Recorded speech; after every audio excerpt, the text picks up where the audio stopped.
Bonjour à tous, bienvenue dans notre live du jour. Hier, on a tenté de faire un live, mais on a été beaucoup attaqué. Et dans les conditions qu'on était aussi, on n'avait pas pu tenir ce live jusqu'au bout. Et je reviens avec ce live pour qu'on puisse quand même faire le point, faire une mise au point sur la situation de Burkina Faso. Ça fait quand même plus de 3 ans que nous parlons de la situation et surtout de la gouvernance sous Ibrahim Traoré et son MPSR2. Je pense que le Burkina Faso n'a jamais connu une situation assez critique en termes de gouvernance et en termes même de situation sécurité et humanitaire. Et la situation est très critique et ça nous interpelle tous aujourd'hui à comprendre qu'il faut à un moment donné un sursaut patriotique au-delà de la norme, au-delà de nos espérances, au-delà même de l'audace qu'on puisse espérer ou penser parce qu'il faut que chacun de nous puisse, à un moment donné, accepter le sacrifice de soi. Quand on voit ce qui se passe aujourd'hui sur Ibrahim Traoré, voici des jeunes militaires, à sa tête un jeune capitaine, qui est arrivé à la tête de notre nation, qui a promis mont et merveille, qui a promis ciel, tout le bonheur pour le peuple. Mais ce que nous constatons au fil du temps, chaque jour, c'est plus d'ambiguïté. Parce qu'on ne voit rien de clair dans son programme, on ne voit rien de clair dans ses ambitions, mais plutôt il nous impose tout un programme ou son emploi du temps personnel qui n'a rien à voir avec nos aspirations. Pourtant, il dit qu'il gouverne avec le peuple, pour le peuple. Mais gouverner avec le peuple, on ne peut pas décider sans le peuple et imposer au peuple sa seule volonté. Et ça, on ne peut pas l'accepter. Vous voyez ces derniers temps qu'il a accentué la privation des libertés. Il a accentué parce qu'il veut nous faire voir aujourd'hui qu'il est l'être suprême, l'être au-dessus de tout. Et cela est inacceptable. Voilà, on ne peut l'accepter, on ne l'acceptera pas. On voit des magistrats qui sont enlevés, ce n'est pas la première fois qu'il le fait, mais à une chronologie ou à une accélération inimaginable où pratiquement il s'en fout parce que là, il n'a plus rien devant lui qui puisse l'empêcher d'agir comme il veut.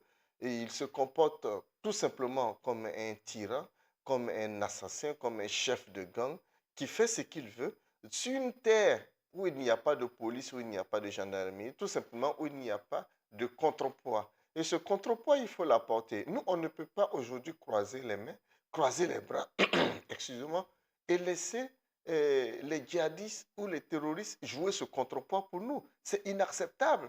Soit nous sommes un peuple, soit nous sommes encore des jeunes vaillants, soit nous sommes encore des hommes, soit nous sommes encore des femmes battantes, capables de diriger une nation, capables de participer à la construction de notre cité. Soit nous nous levons, soit nous cédons tout simplement la place à l'anarchie. Et cette anarchie que Ibrahim Traoré est en train d'installer est en train de gagner tout le monde. Hier, c'était les médecins, docteur Aruna Louré, c'était les officiers militaires de gendarmerie et autres. Certains ont été tués, comme Ismaël Togobou.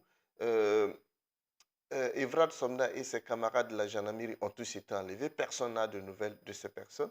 Des civils ont été enlevés, des pères de famille, des frères, nous-mêmes nos parents, certains de nos parents ont été enlevés. Des enfants de certains leaders, de certains anciens dirigeants de ce pays ont été enlevés. Personne n'a bronché. Même la communauté internationale s'est totalement retirée. Pourquoi? Parce que nous sommes ou nous avons été un peuple complice de ce qui se passe. Parce que si nous acceptons ce qui se passe, ce n'est pas l'extérieur qui viendra nous défendre. Ce n'est pas l'extérieur qui viendra dire, par exemple, oui, ce qui se passe au Burkina Faso n'est pas juste. Mais si le peuple donne l'impression d'être consentant, si la jeunesse donne l'impression d'être consentant, et je veux parler de cette jeunesse aujourd'hui, il faut pouvoir faire la part des choses entre la véritable jeunesse consciente et cette jeunesse manipulée qui se retrouve sur les réseaux sociaux, qui insulte ou qui s'attaque à toutes les forces, à toutes les têtes pensantes, à toutes ces intellectuels, à toutes ces personnes capables de mener de bonnes réflexions pour la construction de cette nation. Il faut d'abord accepter que chacun a un rôle à jouer. Ce n'est pas parce que tu as la parole, on te permet de parler, que tu as forcément la vérité avec toi. Pour déceler une vérité, il faut une confrontation d'idées. il faut de l'argumentation. Et cet argumentaire, ça vient de différentes personnes. Ça ne peut pas être seulement le narratif seul d'un seul individu, comme le fait Ibrahim Traoré aujourd'hui, qu'on doit prendre pour parole d'évangile.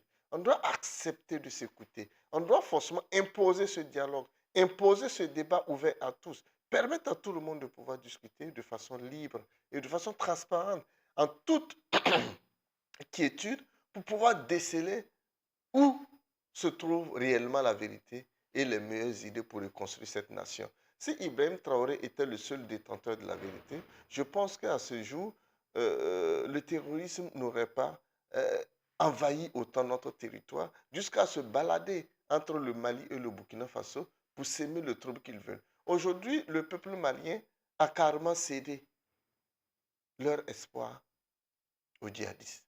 Les djihadistes sont devenus le seul espoir d'une nation. Est-ce que c'est ce qu'on a accepté au départ? On a dépensé autant de milliards pour combattre ce djihadisme. Mais si le djihadisme doit devenir aujourd'hui le seul rempart pour nous, qu'est-ce que nous pouvons espérer de mieux demain? Qu'est-ce que nous allons réserver de mieux pour nos enfants demain? Parce que nous ne savons pas ce que le djihadisme nous réserve. Beaucoup de nos frères, beaucoup de nos jeunes qui se retrouvent aujourd'hui dans ce flot de djihadisme, ils ne l'ont pas voulu parce qu'ils sont dans un dogme ou dans la politique du djihadisme, mais parce qu'ils sont contraints. Parce que quand vous êtes dans votre village, et quand on vient tuer tout le monde, et vous arrivez à vous échapper, ou les rescapés n'ont même pas de secours, parce que le gouvernement ne prête pas secours aux rescapés. Le gouvernement ne porte pas assistance à ces populations de sol-là. Allez-y, à Diapara et autres. Comment les gens vivent difficilement. Il y a des localités aujourd'hui qui sont carrément sous blocus. Ou pour pouvoir envoyer même des convois alimentaires, ce sont des centaines de militaires qu'on doit sacrifier sur la route. Est-ce qu'on doit continuer de vivre cela? Nous ne sommes pas condamnés à vivre l'enfer. Nous méritons de vivre le paradis sur notre terre. Ce n'est pas à cause d'un seul individu. Ce n'est pas à cause des échecs d'un seul individu, du rêve d'un seul individu, que nous devons accepter d'être condamnés à mort. Nous avons le droit de nous défendre. Et nous devons nous défendre. Que tu sois magistrat, que tu sois professeur, que tu sois enseignant, que tu sois jeune, il ne faut pas avoir peur des injures, des attaques, parce que c'est fait sciemment. Ceux-là aujourd'hui qui tirent profit de la situation chaotique du pays ne veulent pas que vous vous réveillez, ne veulent pas que vous, les personnes conscientes, vous vous dressez comme nous le faisons.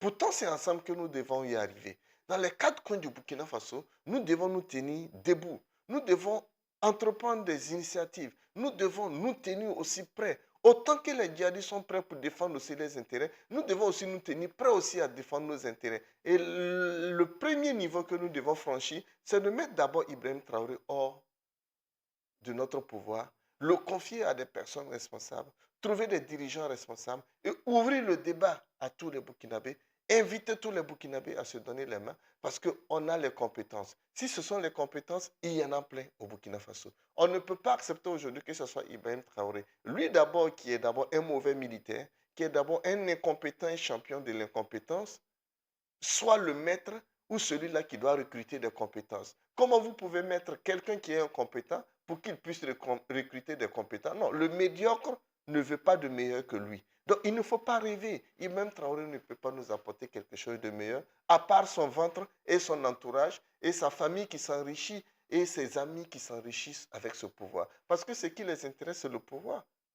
Vous qui êtes à Ouagadougou, vous voyez tout le dispositif sécuritaire qui se passe. Les drones qui s'envolent matin, midi, soir, les hélicoptères qui s'envolent matin, midi, soir.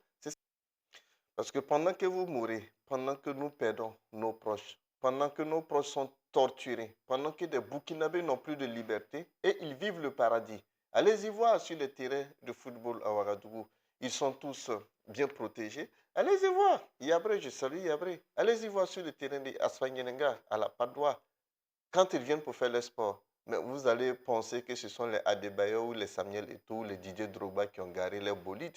Mais ce sont des militaires. Avec quel salaire ils ont pu payer ces V8? Avec quel salaire ils ont pu payer ces belles voitures? Et vous allez voir aux alentours du stade, mais c'est plein de jeunes militaires en civil qui sont avec des motos. Pourquoi? Pour leur propre sécurité. Mais est-ce que la population a cette sécurité? Est-ce que vous, les soldats qui êtes sur le terrain, vous avez ce renfort sur le terrain? Non. Mais ils sont barricadés à Ouagadougou, bien protégés à Ouagadougou. Ils mangent bien à Ouagadougou. Ils s'enrichissent. Ils s'accaparent des richesses de nos commerçants. Ils détournent même le business de nos commerçants, de nos opérateurs économiques. Ce sont eux qui sont devenus les opérateurs économiques de ce pays. Ils ont renversé toute la situation économique du pays à leur guise, ainsi que sécuritaire. Ils sont les mieux protégés, les plus protégés, alors que c'est eux qui devaient être au service du peuple. Ils ont pris ce pouvoir, c'est pour nous protéger, c'est pour nous apporter la sécurité. Mais c'est vous qu'on sacrifie. C'est nous, nos petits frères, qu'on sacrifie sur le terrain. C'est nous qu'on torture, qu'on enlève, qu'on torture, on assassine. Ce sont les journalistes qu'on empêche de faire leur travail. Ce sont les magistrats qu'on empêche de rendre justice convenablement. C'est-à-dire le pauvre n'a plus droit à la justice. Est-ce qu'on peut permettre qu'à une poignée de militaires récalcitrants, une poignée de militaires indisciplinés viennent aujourd'hui nous prendre en otage et qu'on accepte de croiser les bras?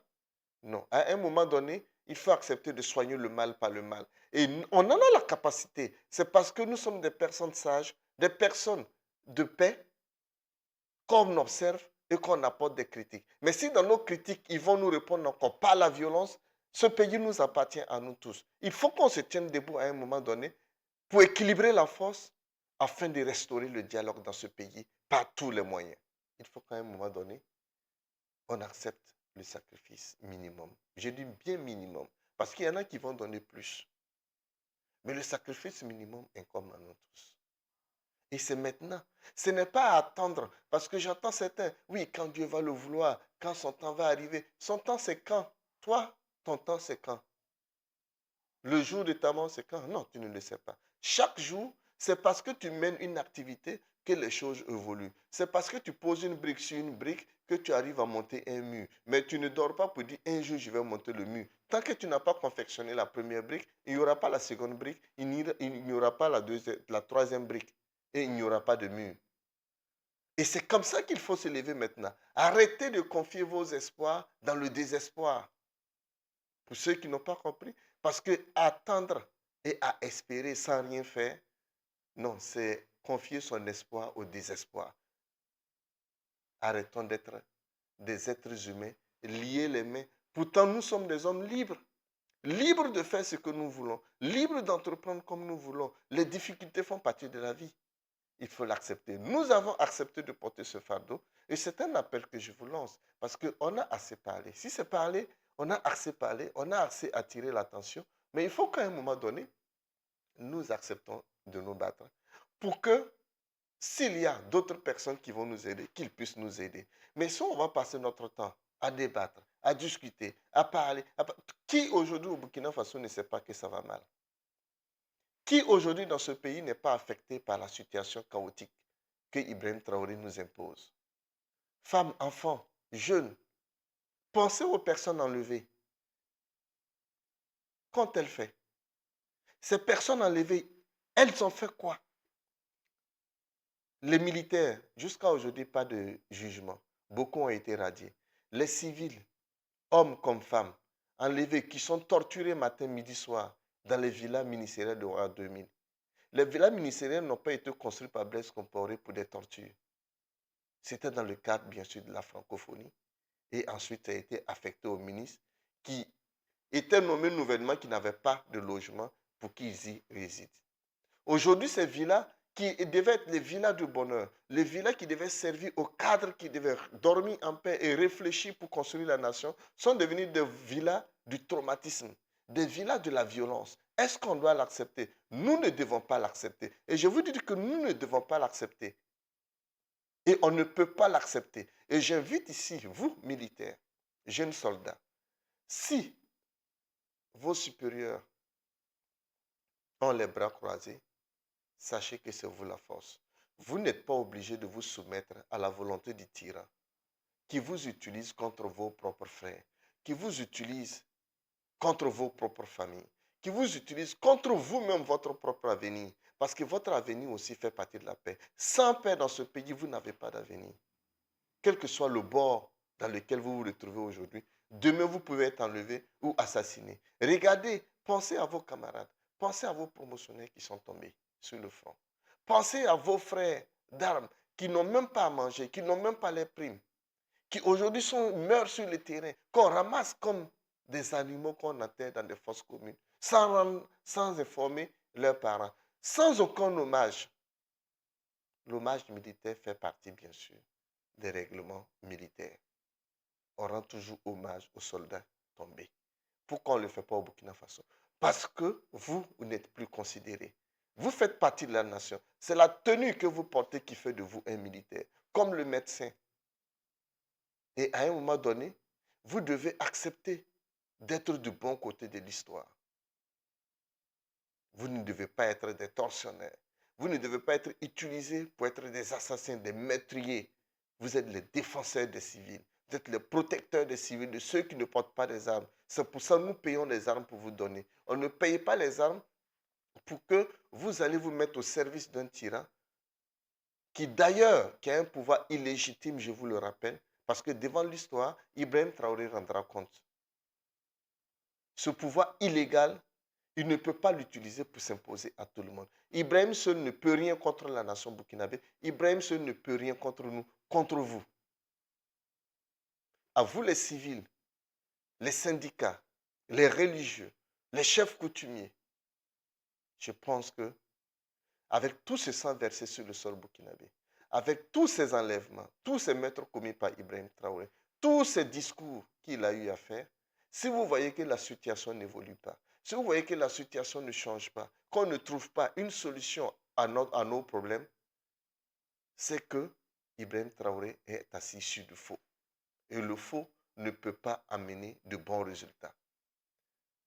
Il incombe à vous de vous tenir debout auprès de nous, vos enfants, auprès du peuple, pour dire non à Ibrahim Traoré. Parce qu'il est temps de se tenir debout et de dire non à Ibrahim Traoré. Cette propagande qui fait croire que vous êtes d'accord avec Ibrahim Traoré, qui fait croire que nous, le peuple burkinabé, nous sommes d'accord avec Ibrahim Traoré, est totalement faux. Ce peuple, il est d'ailleurs où? En grande partie en exil. Au Mali, allez-y à Koro. Nos parents meurent de faim sur la route pour atteindre Koro. Nos parents meurent de faim à l'intérieur du Burkina Faso, on n'en parle pas. Avez-vous vu ces images à la RTB? Avez-vous vu ces images où des journaux burkinabés en parlaient? Parce que d'ailleurs, les journalistes ne sont plus libres. Vous avez vu il y a 2 semaines comment tous ces directeurs de rédaction ont été enlevés comme des enfants, comme des poulets et après relâchés, sans le moindre communiqué. Est-ce qu'on peut fonctionner comme ça dans un État? Ibrahim Traoré, c'est un gamin. Il n'a rien de plus intelligent que nous. Il ne connaît pas le monde que nous. Il ne connaît pas le monde que vous, les aînés. C'est vrai. Vous l'écoutez dans une salle, on applaudit. Oui, parce que le tyran aime quand on l'applaudit. Mais tout ce qu'il sort de sa bouche, il n'y a rien de scientifique. Il n'y a rien de concret. Ce n'est que des paroles pour se faire valoir. Nous n'allons plus trop parler.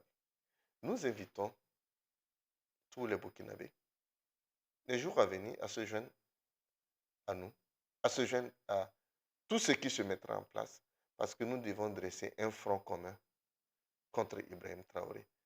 Nous devons nous lever comme un seul individu. Pas contre d'autres individus, mais contre ce qui est mauvais dans notre pays. Parce qu'il est temps de siffler cette fin. Ça fait plus de 10 ans que notre pays souffre. Ça fait plus de 10 ans que nous perdons nos frères et sœurs, que nous perdons des amis, que nous perdons notre territoire. On ne peut pas aujourd'hui croiser les bras et penser que Dieu va agir pour nous. Dieu, il est pour tout le monde. Et nous sommes aussi Dieu. Parce que Dieu nous a fait à son image, comme on le dit. Donc la première bataille à livrer, c'est nous. Où que tu sois, sortez de vos zones de confort. Que tu sois à l'extérieur, que tu sois à l'intérieur. Je pense qu'à un moment donné, il faut sacrifier un peu de ton temps pour qu'on puisse sauver ce pays. Je ne vais pas être long. Je vous dis merci. Merci en tout cas pour tous ceux qui nous suivent, pour tous ceux qui vont relayer ce message dans les différentes langues, pour tous ceux qui vont participer aux luttes futures que nous allons entamer, parce que là, il n'y a plus à se cacher. Nous, on ne se cache plus, mais je vous invite aussi à ne plus vous cacher. Parce qu'aujourd'hui, il y a des gens qui sont enlevés qui ne sont même pas connus. Parce qu'ils ont passé le temps à se cacher. Et au finish, on les enlève, on les tue. Et personne n'en parle. Parce que personne n'est au courant. À un moment donné, il faut mener les batailles de façon frontale. Parce que quand la bataille est inévitable, non, il faut la faire. Et Ibrahim seul ne peut rien contre le peuple burkinabé. Ibrahim seul ne peut pas brader nos intérêts. Ibrahim seul ne peut pas nous braquer dans notre pays. Si c'est la bande de mercenaires qu'il a autour de lui, eux seuls ne peuvent rien contre notre armée.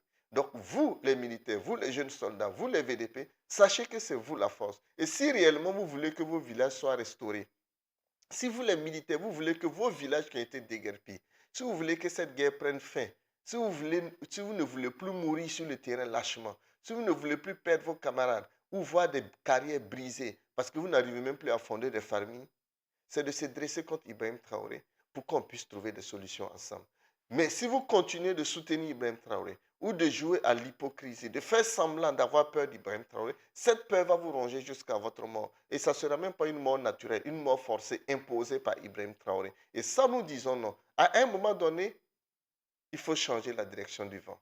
Et cette direction du vent, c'est maintenant qu'il faut la changer. Je vous remercie. Pour le Burkina Faso, tenons-nous debout et allons jusqu'au bout.